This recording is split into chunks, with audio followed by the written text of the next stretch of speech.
আসসালামাইকুম, কেমন আছেন সবাই? আশা করি অনেক ভালো আছেন। তো গাইস, দেখতেই পারছেন আমাদের এক স্টুডেন্ট মুন্না খান ফেনী থেকে আগত। তার আজকে লাস্ট দিন। আজ তার 2 মাস পুরে যাবে। সে আজ চলে যাবেন, আগামীকাল চলে যাবে। তো আজকে তার শেষ দিন। তো আমাদের আজকে লাস্ট দিনে আমাদের এই ভাইটাকে, আমাদের এই ক্লায়েন্টটাকে হেয়ার কাট করবেন।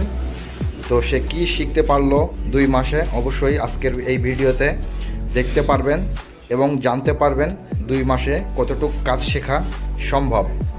তাই তো মুন্না? তুমি আজকে তোমার শেষ দিন।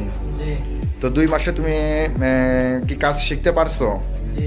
কতটুকু শিখতে পারছো তা এখন দেখা যাবে। দর্শক দেখতে চাই তুমি কতটুকু কাজ শিখেছো। তোমার কাজ